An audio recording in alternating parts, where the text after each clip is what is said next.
이번 시간에 다루고자 하는 내용은 잘못된 구원 교리 가운데에서 그리스도의 신부 운동에 대한 것입니다.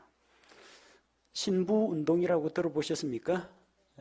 모든 그리스도인들이 예수 그리스도의 신부로서, 신부란 신분이 아니라 신부라는 그 자격에 합당하게 자기를 거룩하게 순결하게 가꾸어야만 그리스도의 신부가 되어서 휴거되고, 그렇지 못하면 휴거되지 못하고 환난기 가운데 던져진다.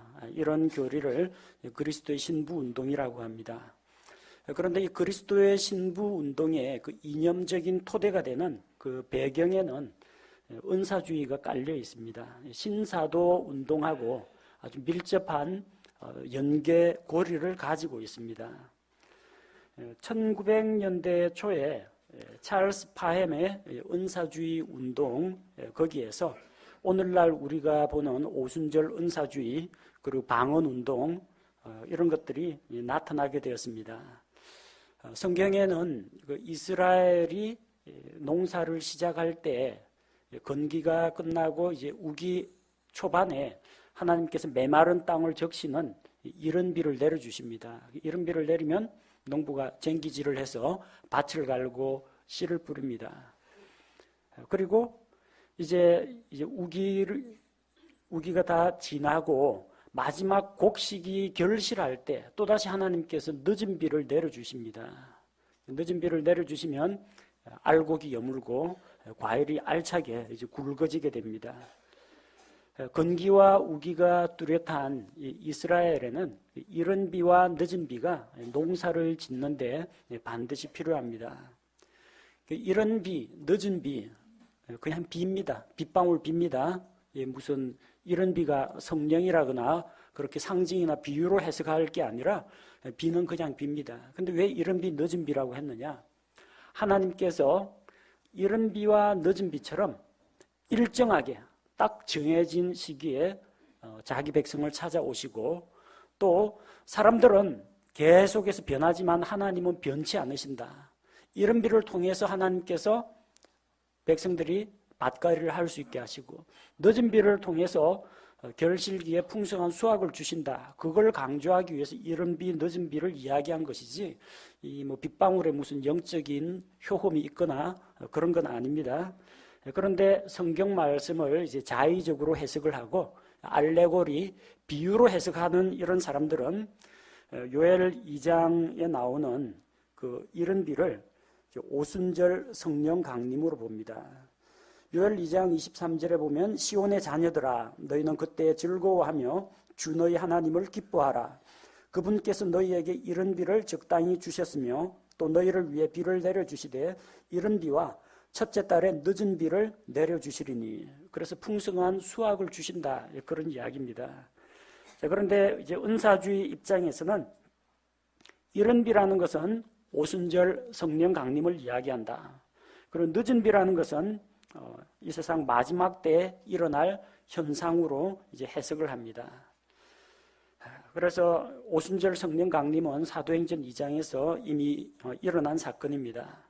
그런데 그들은 오순절 성령 강림과 같은 그런 성령의 기름 부으심이 또 한 차례 있다라고 주장을 하는데, 그게 윌리엄 브레넘이 주장하는 늦은 비 운동입니다. 이것이 오늘날 신사도 운동의 원조가 되는 것입니다.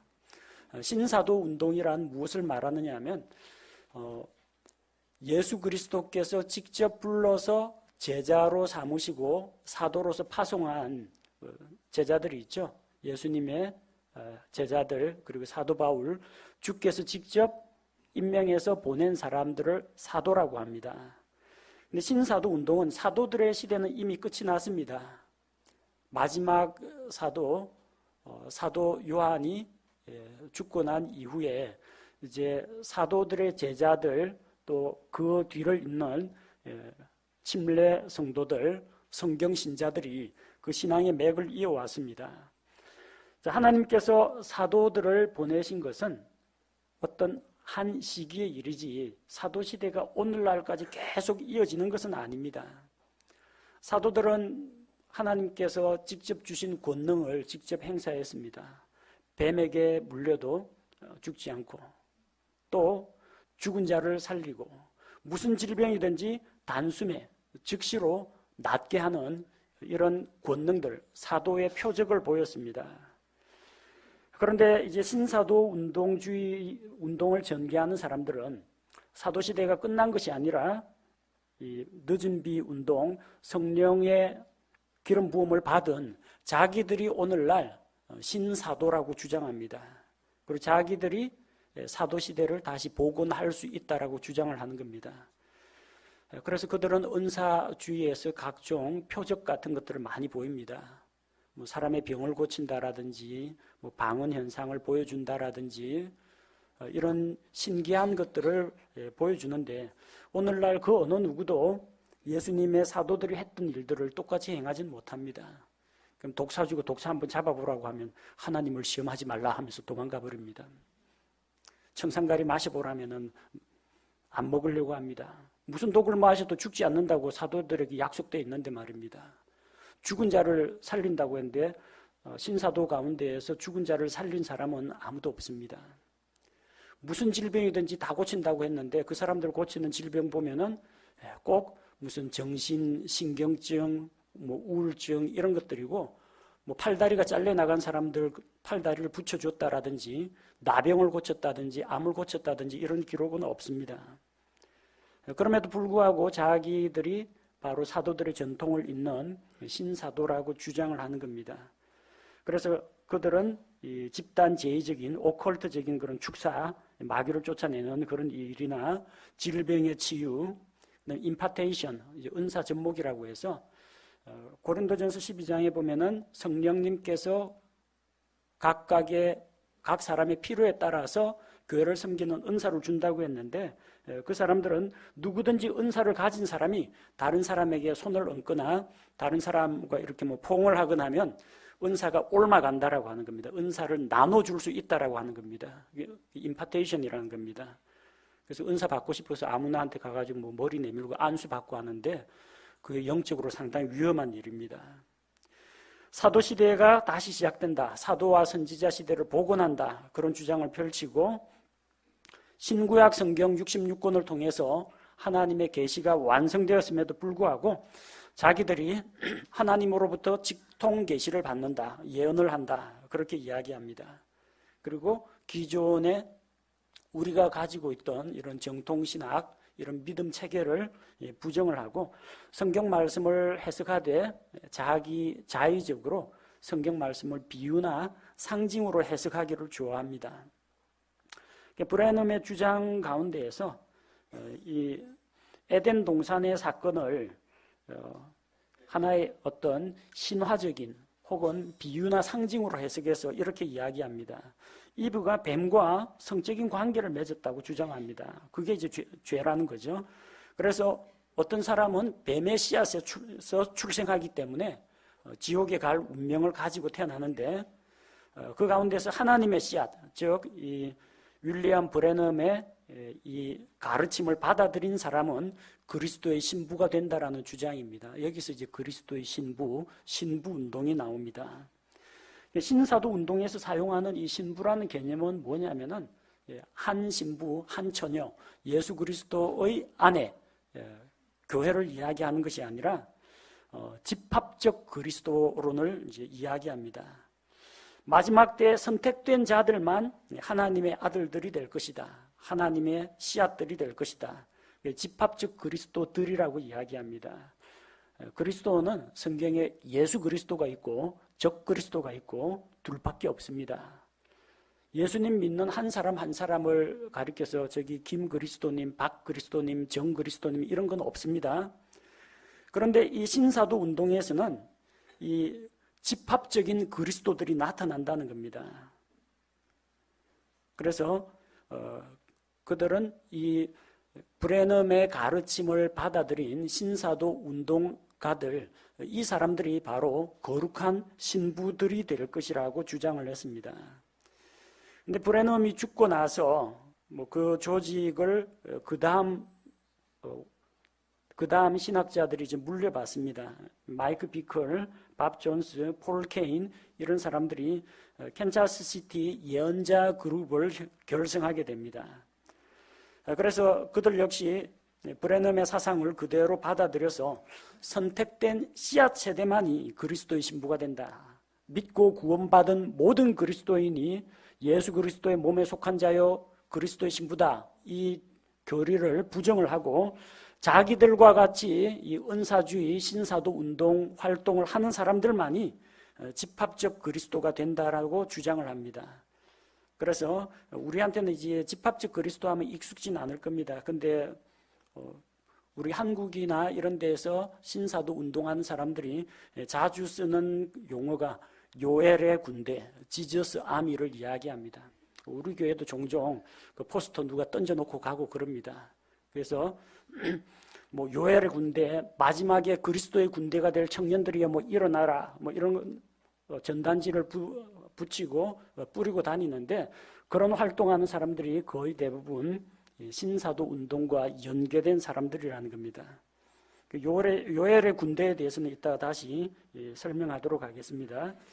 자, 그들이 이 신부운동, 마지막 때에 예수 그리스도의 신부로 간택이 되어서 공중으로 들려 올라갈 신부들, 그 신부를 가려낸다는 겁니다. 그래서 이거는 종말론하고 연계가 되어 있습니다. 마태복음 25장 1절에서 13절에 보면은 주님께서 열처녀 비유를 들려주셨습니다. 신랑을 기다리고 있는 열 처녀들, 복수형입니다. 10명의 처녀들이 있는데 그 중에 5은 지혜롭고 5은 미련한데 다 같이 졸고 자다가 신랑을 기다리다가 신랑이 더디게 오니까 등불이 꺼져갑니다. 기름이 다 돼가지고. 그러나 기름까지 같이 준비했던 이 처녀들은 혼인잔치에 들어가지만 기름이 떨어져 가는 자들은 혼인잔치에 들어가지 못하는 그 이야기가 마태복음 25장에 기록되어 있습니다. 그래서 이 마이크 비컬이라는 이 신사도 운동가가 주장한 바는 뭐냐? 열 처녀가 모두 다 그리스도인들이라는 겁니다. 그 중에 5은 열심히 교회는 다니는데 신사도 운동 활동을 하지 않고 신사도 운동에서 주장하는 이 성령의 기름 부음을 받지 못했다는 겁니다. 그리고 5은 기름 부음을 받아서 성령 체험을 한 신사도 운동 교인들이라는 겁니다. 뭐 요약하면 이겁니다. 신사도 운동 열심히 하는 자들은 나중에 지혜로운 5처녀가 되고 공중으로 휴거되고, 그렇지 않은 기성교단에 있는 사람들은 그냥 이 땅에서 환란기를 맞이하게 될 거다, 그런 이야기입니다. 마지막 때에 잠들지 않고 영적으로 깨어있는 처녀들만이 휴거되어서 주님을 만날 수 있다는 주장입니다. 그러면 이 주님께 간택된 신부, 공중으로 휴거되는 신부가 되려면 어떻게 해야 되느냐? 그리스도의 신부 운동을 해서 자기 자신을 거룩하게, 순결하게, 흠없게 그렇게 자기 삶을 관리해야 된다는 겁니다. 그렇게 못하면 휴거 못되고 환란기에 던져진다고 합니다. 벌써 여기까지 들었으면 이게 하나님의 은혜로 믿음을 통해 얻는 구원이 아니라 행위 구원이라는 것을 아마 깨달으셨을 겁니다. 근데 마이크 비컬이 이야기하는 이 열처녀 비유에 대한 해석은 이제 완전히 잘못된 해석입니다. 예수님은 일부 다처제가 아니고요. 예수님의 신부는 하나밖에 없습니다. 예수님은 한 처녀를 아내로 맞아들이십니다. 바울이 내가 너희를 정결한 한 처녀로 그리스도께 맺어준다고 했습니다. 예수님의 신부는 한 처녀이지 10처녀가 아닙니다. 예수님은 일부 다처하지 않습니다. 10처녀는 누구냐? 신랑 신부를 맞이하러 나가는 신부의 들러리들을 이야기합니다. 이 사람들은 신부가 아닙니다. 신부는 누구냐? 예수님께서 공중 강림하실 때 예수 그리스도를 믿고 구원받은 자들, 예수 그리스도의 몸에 속한 자들, 오순절 성령 강림으로부터 시작해서 마지막 예수님 공중 강림 때까지 예수 그리스도를 믿고 구원받아 성령의 침례를 통해서 그리스도의 몸 안으로 들어온 모든 성도들을 이야기합니다. 그 안에는 뭐 교파가 상관이 없고 시대나 나이가 상관이 없습니다. 다 그리스도 안에서 한 몸입니다. 자, 그들이 신부가 됩니다. 신부는 예수님 공중 강림하실 때 공중으로 들려 올라갑니다. 그걸 우리가 휴거라고 부릅니다. 신부는 이미 휴거되어서 하늘에서 7년 동안 주님과 함께 보내다가 예수님 지상 재림하실 때 공중 강림, 7년 환란기, 그 다음에 지상 재림이 있습니다. 그 지상 재림하실 때 예수님과 함께 땅으로 내려옵니다. 그때 지상 재림하여 이 땅에 그리스도의 왕국을 세우러 오시는 그 주님을 기다리는 환란기 유대인들이 있습니다. 그게 등불 기다리고 맞이하는 열 처녀들, 환란기의 주님을 기다리는 유대인들을 이야기하는 겁니다. 열 처녀는 그리스도의 신부가 아니라 땅에 남아있는 유대인들입니다.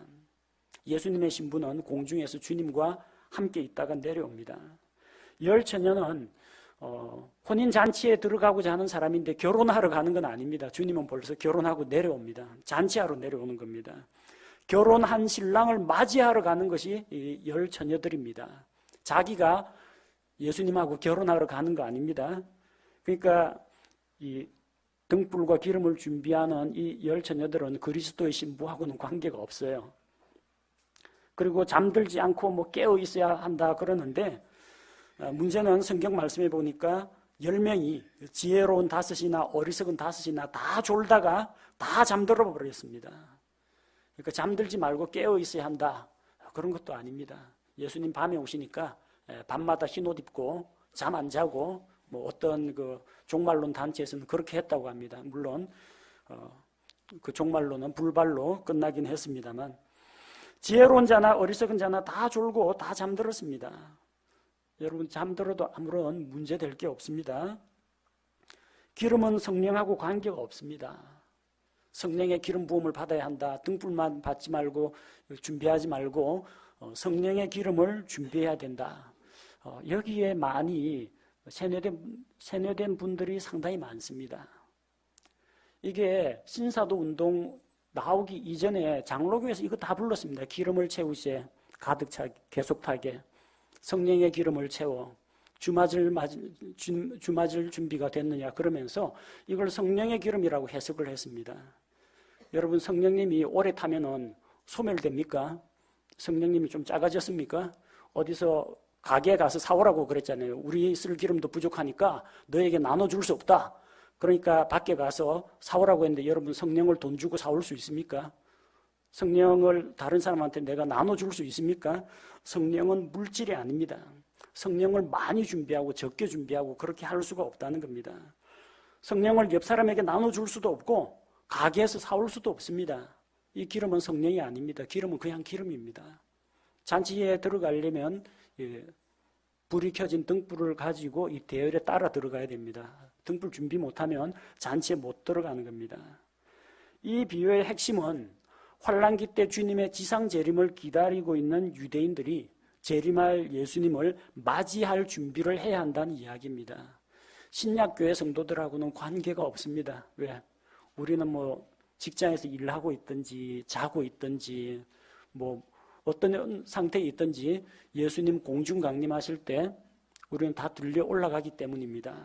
그리고 그분과 함께 지상에는 무시무시한 7년 환란이 일어나는 동안 우리는 하늘에서 주님께서 예비하신 처소에서 주님과 7년간 교제하다가 환란기 끝나면 우리는 내려오게 됩니다. 주님을 기다리는 열 처녀는 그리스도의 신부가 아닙니다. 그리고 신부는 신랑이 나는 너와 결혼하였다. 십자가에서 흘린 내 피로 너와 정원 언약을 맺었다. 그걸로 결혼이 이루어지는 거지 노력해가지고 신부가 되는 사람은 없습니다. 너는 나의 신부다. 그래서 신부답게 사는 것은 우리가 필요합니다. 주님에 대한 믿음과 주님에 대한 정절을 지키는 건 필요합니다. 그러나 내가 열심히 노력해가지고 주님의 눈에 들어가지고 주님의 신부자리를 하나 얻는다. 이거는 잘못된 교리라는 겁니다. 신부운동 단체들의 이제 비성경적인 교리 가운데 또 요엘의 군대 이 이야기가 있습니다. 우리 대한민국의 신사도 운동 단체 보면은 꼭 이 요엘의 군대 이야기는 거의 빠지지 않고 나옵니다. 그 요엘의 군대가 뭐 하는 거냐? 예수님께서 부활의 첫 열매가 되셨다. 죽음을 정복하셨다. 나중에 이 세상 마지막 때 주님을 위해서 떨치고 일어나는 지저스 아미, 예수님의 군대, 요엘의 군대가 죽음을 정복한다는 겁니다. 예수님께서 지상 사역을 할 때 보여줬던 온갖 기적들, 표적들, 능력, 이런 권세를 오늘날은 요엘의 군대인 교회가, 신사도 운동 교회가 동일하게 가지고 있다는 겁니다. 자기들도 예수님이 했던 것 같은 초자연적인 기적을 행할 수 있다는 겁니다. 그리고 예수님이 마리아의 몸을 통해서 성육신한 것처럼 요엘의 군대는 집합 그리스도로서 하나님의 나라를 증거하기 위해서 교회에서 성육신된 자들이라는 겁니다. 조금 어려운 이야기인데요. 이 마리아라는 한 처녀의 몸을 통해서 예수님께서 하나님으로서 사람의 몸을 입고 이 땅에 오셨잖아요. 그것처럼 이 지상에 교회가 있는데 이 교회 전체가 아니라 그 교회 가운데에서 하나님 나라를 증거할 그 그리스도의 군사가 될 자들을 교회가 출산한다는 겁니다. 교회 안에서 성육신되어 나온 특별한 성도가 있다라는 겁니다. 그게 요엘의 군대를 이룬다는 겁니다. 그래서 예수님의 재림이라는 것이 부활하신 예수님이 육체적이고 가시적이고 실제적으로 재림을 하는 게 아니라 그 신사도 운동을 하는 요엘의 군대라는 이 집합적인 성도들 집단으로 재림을 한다는 겁니다. 그러니까 그 일종의 말하자면 요엘의 군대라고 하는 신사도 운동가들에게 예수님께서 임하셔서 강신술하고 비슷하죠. 그렇게 임해가지고 영적으로 그들 가운데 임한다는 겁니다. 예수 그리스도라는 유대인 청년의 모습으로 딱 이 땅에 온 세상을 다스리시는 어떤 통치자 왕으로서 딱 자기 단독의 모습이 아니라 영적으로 이 지저스 아미 요엘의 군대 한 사람 한 사람의 그 마음속에 임하신다. 이게 재림이라고 주장하는 겁니다. 종말론 자체도 완전히 이제 먼 길로 가버렸습니다. 아마 여러분들 그 포스트 같은 데 보면 요엘의 군대 지저스 아미 하면서 요엘 2장 11절을 인용한 구절들을 많이 보았을 겁니다. 주께서 자신의 군대 앞에서 친히 목소리를 내시리로다. 그분의 진영은 심히 크며 자신의 말씀을 지평하시는 이는 강하시도다. 이런 말씀과 함께 요엘의 군대에 대한 그 이야기를 하면서 뒤쪽에 보면은 요엘 2장 앞쪽에 보면 그들이 용사같이 달리고 군사같이 성벽을 오르며 각각 자기 길로 전진하고 자기 줄을 흩어뜨리지 아니하며 막 이렇게 진격하는 이야기가 나옵니다. 그래서 그리스도인 청년들이요, 일어나라. 누가 예수 그리스도의 군사가 되어서 이렇게 주님과 함께 전쟁터에 나갈 것이냐 호소합니다. 근데 이건 완전히 엉뚱한 이야기입니다. 요엘의 군대는 선택받은 그리스도인들이 아니라 메뚜기 떼를 이야기합니다. 메뚜기 떼 이야기예요. 계시록 9장 1절에서 11절 보면 메뚜기 같은 것들이 나와가지고 쫙 사람들을 공격하는 그런 이야기가 나옵니다. 그리고 요엘 2장 20절에 보면은 군대가 나오죠. 오히려 북쪽 군대를 너희로부터 멀리 떠나게 하여 메마르고 황폐한 땅으로 그를 쫓아내리니 그의 얼굴은 동쪽 바다를 향하고 그의 뒷부분은 맨 끝 바다를 향하리라. 그의 고약한 냄새가 올라오며 그의 악취가 올라오리니 이는 그가 큰 일들을 행하였기 때문이라 하시리라. 그래서 이 메뚜기 재앙이 끝나고 나서 이스라엘을 구출하는 그 약속이 나오는데 그 북쪽 군대, 신사도 운동 주장하는 사람들이 말하는 그 요엘의 군대가 어떻게 된다고요? 바다로 들어갑니다. 이거는 출애굽기에도 나왔던 사건이에요. 하나님께서 이집트를 치실 때 10가지 재앙으로 치실 때 8번째 재앙이 메뚜기 재앙이었잖아요. 파라오가 항복을 하니까 메뚜기 떼를 전부 다 바람으로 몰아가가지고 바다에 빠져 죽게 했는데 그 악취가 올라왔다는 그 이야기입니다. 그 다음에 요엘 15절이 아닙니다. 요엘 2장 25절입니다. 25절. 내가 전에 너희 가운데로 보낸 나의 큰 군대 나왔네. 주님의 군대, 나의 군대, 요엘의 군대, 나의 큰 군대. 뭐라고요? 곧 메뚜기와 자벌레와 쐐기벌레와 털벌레가 먹은 횟수를 내가 너희에게 되돌려 주리니. 요엘의 군대가 뭐라고요? 선택받은 그리스도인? 신사도 운동가? 아닙니다. 메뚜기입니다. 메뚜기. 그리스도인들이 일어나서 메뚜기가 되라. 그런 어리석은 포스트에 우리가 현혹되면 안 된다는 이야기입니다. 신사도 운동은 결국은 뉴에이지 사상과 맥을 같이 합니다. 그들의 영적인 훈련과 수행을 통해서 예수님이 행하셨던 그런 표적, 능력을 자기들도 행할 수 있다. 사람이 신과 같이 될 수 있다. 죽음을 정복하는 자가 된다. 이렇게 가르치는 사상입니다. 뉴에이지 사상입니다. 예수님의 육체적인 부활과 육체적인 재림, 가시적이고 실제적인 재림을 부정하는 이단 사상입니다. 구원관 역시 하나님의 은혜로 오직 믿음으로 예수 그리스도의 십자가 대속의 공로를 믿음으로 단번에 얻는 구원을 부정하고 그리스도의 신부 운동을 하고 신사도 운동 교회에 다녀야 되고 성령의 기름을 채워야 되고 뭐 이런 것들을 어떤 종교적인 행위들을 요구하는 행위 구원 교리를 담고 있습니다. 그래서 우리는 그들이 말하는 그리스도의 신부들, 신부 운동하고 성경이 이야기하는 예수 그리스도의 신부하고를 구별을 해야 됩니다. 신부 운동을 하는 단체들은 자기들만 그리스도의 신부들이라고 주장합니다. 대표적인 게 우리나라에도 지금 회복교회라고 있는데 그쪽에서 그리스도의 신부 운동 같은 거 가르칩니다. 그리스도의 신부는 하나입니다. 열처녀도 아니고 신부들도 아닙니다. 고린도후서 11장 2절에서 내가 너희를 순결한 한 처녀로 그리스도께 맺어준다고 했습니다. 한 처녀입니다. 단수입니다. 교회이지 신부들이 아닙니다. 요한계시록 21장 9절에서도 신부 곧 어린 양의 아내를 내게 보여주리라. 신부, 아내라는 단어가 모두 다 단수형으로 되어 있습니다. 신부들이 아니라 신부입니다. 그리스도의 신부가 되는 길은 무엇인가? 신부 운동하는 단체들은 죄 짓지 말고 거룩하게 살고 모든 죄를 철저하게 회개해야만, 그래야만 그리스도의 신부가 된다고 이야기합니다. 그래서 구원받으려면 머리가 좋아야 돼요. 자기가 뭔 죄를 저질렀는지 자라오면서 지은 죄를 하나도 빠뜨리지 말고 다 기억해가지고 줄줄줄 다 리스트 작성해가지고 회개기도하고 회개기도하는 그 죄를 종이에 적어갖고 불에 태우면은 죄가 없어진다고 합니다. 신사도 운동에서 하는 그런 의식들입니다. 근데 여러분 정말 그 죄를 다 기억하는 사람 여기 가운데 얼마나 되십니까? 우리가 죄의 목록을 다 기억해가지고 줄줄 입으로 읊은 죄만 용서를 해주시고 그냥 내 기억에도 없는 나의 더러운 것, 수치스러운 것 이런 죄들은 구체적으로 어느 죄라고 어느 죄 용서해달라고 말 안 했으니까 그거는 용서 안 해주십니까? 그런 건 아닙니다.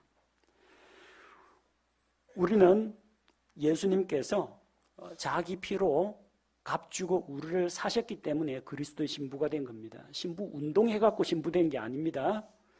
우리가 여전히 죄인이었을 때, 거룩하지 못한 자였을 때, 여전히 연약함 가운데 쌓여 있을 때, 죄로 인해서 하나님과 원수가 되었을 때 주님께서 먼저 십자가에서 대속의 피를 흘려주심으로 우리를 자기 신부로 삼으셨습니다.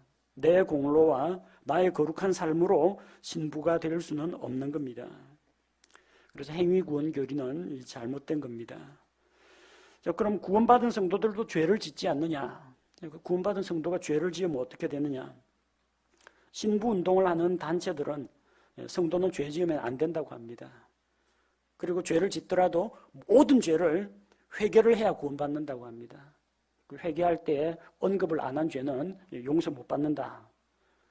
그렇게 주장합니다. 그런데 우리는 구원에 이르는 회개가 무엇이냐면 내가 과거에 잘못했던 죄 목록을 나열하고 하나님 앞에 고해 바치는 게 회개가 아니고요. 뉘우칠 회에 고칠 개자입니다. 내 죄를 슬퍼하고 내 죄를 미워하고 죄의 길에서 떠나 하나님께로 방향을 전환하는 것, 이게 회개입니다. 지은 모든 죄를 낱낱이 기억하고 울고불고 통곡하고 이러는 게 회개가 아니라는 겁니다. 내 죄가 어떻게 용서됩니까? 내 죄를 용서하는 근본적인 원인은 어디에 있습니까? 예수님께서 흘리신 보배로운 피가 내 죄를 사면합니다. 나의 회개 기도가 내 죄를 없애주는 게 아닙니다. 예수 그리스도의 피가 내 죄를 없애줍니다. 회개 기도를 잘하는 사람, 회개 기도를 철두철미하게 꼬박꼬박 모든 죄의 항목을 다 나열하면서 기도하는 사람은 용서받고, 그렇지 못한 사람은 용서 못 받느냐? 그렇지 않습니다. 예수님의 십자가 대속의 피로 이미 우리의 모든 죄는 용서받았고 그 죄값을 우리가 치르지 않습니다. 예수님이 죄값을 치렀기 때문에. 근데 구원받은 이후의 회개는 왜 하느냐? 하나님과의 교제, 주님과의 교제 관계를 회복하기 위해서입니다. 또 우리가 죄를 자백할 때 모든 불법과 불의에서 우리를 깨끗하게 해주시기 때문에 다시 깨끗하게 되고 다시 주님과의 교제를 회복하기 위해서 회개를 하는 겁니다. 예수님은 우리 죄를 용서하셨습니다. 무슨 죄를 용서하셨어요? 가벼운 죄만 용서하셨어요? 무거운 죄도 용서하셨어요? 모든 죄를 다 용서하셨어요. 다 용서하셨습니다. 예수님이 여러분의 죄, 언제적 죄를 용서하셨습니까? 예수님 믿기 전에 죄를 용서하셨어요? 믿은 후에 죄를 용서하셨어요? 아니면은 지금 짓고 있는 죄, 그것까지 용서해 주셨습니까? 예수님 믿기 전의 죄는 예수님 십자가의 피로 용서를 받고 앞으로 짓게 될 죄는 네가 알아서 해라. 그러면 이 세상에 구원받을 사람은 없습니다. 예수님은 우리의 과거와 현재와 미래에 짓게 될 모든 죄까지도 위해서 대속의 피를 흘려주셨습니다. 그래서 내가 철두철미하게 거룩하고 순결한 삶을 살지 않으면 구원을 잃어버린다. 휴거 못 된다. 그리스도의 신부가 안 된다 하는 주장이 잘못된 거라는 겁니다. 신부운동하는 단체들은 예수님을 믿은 이후에 죄를 지으면 안 되고 짓더라도 철두철미하게 회개를 해야만 거룩하고 순결한 신부가 되어서 휴거된다고 이야기합니다. 그리고 예수님을 믿은 다음에 죄 짓고 회개 못하면은 지옥 간다고 이야기합니다. 예수님 믿음으로 모든 죄가 용서되는 게 아니라 예수님 믿는 시점으로부터 그 이전 죄까지만 용서된다면 여러분 지금 예수님 믿으면 안 됩니다. 지금 믿지 말고요. 숨 꼴까닥 넘어가기 직전에 믿어야 됩니다. 그래 예수님 믿고 나서 죄 안 짓잖아요. 정말 그렇지 않습니까? 그 사람들 논리대로라면은 지금 믿지 말고 예수님 믿은 후에 죄는 각자 알아서 해라. 그러면은 죽기 직전에 믿어야 됩니다. 구원관이 비뚤어지니까 결국은 그리스도인의 거룩한 삶에 대한 교리나 종말론까지도 잘못될 수밖에 없는 겁니다. 마지막 때에 누가 휴거되느냐? 신부운동 단체들은 거룩하게 살고 철저하게 죄를 회개한 사람만 휴거가 되고 예수님을 믿은 후에 회개하지 않은 죄가 남아있으면 휴거되지 않고 환란기를 통과해야 된다고 이야기합니다. 구원받은 모든 그리스도인은 예수 그리스도의 몸입니다. 그런데 그 가운데 어떤 연약한 지체, 연약한 성도가 행위가 좀 부족하다, 부실하다. 그러면은 그 지체는 떼놓고 갑니까? 머리이신 예수 그리스도, 그리스도의 몸에 속한 우리, 그리스도의 신부인데 모든 구원받은 그리스도인들이 그리스도의 신부인데 예수님이 자기 몸을 데리러 오실 때 팔다리 하나씩 남겨놓고 갑니까? 지상에 너 발은 아직까지 행위가 부실하니까 환란기 좀 지옥 코스 통과하고 정결하게 된 다음에 다시 와라. 그러지 않는다는 겁니다. 그리스도의 신부는 하나입니다. 교회 하나입니다. 신약교회 하나입니다. 신부들이 아닙니다. 주님께서 자기 신부를 데리러 오신다고 약속하셨습니다. 신부를 통째로 데려가야지 발목 자르고 손목 자르고 귀 자르고 코 자르고 부실한 지체들을 잘라놓고 데려가지는 않으신다는 겁니다.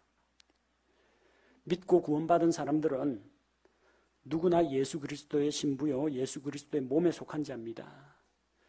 고린도전서 15장에 보면은 우리가 다 한순간에 변화되어서 영광스러운 몸으로 변화된다고 했습니다. 부활과 몸의 변화를 통해서 주님께로 들려 올라가는 겁니다.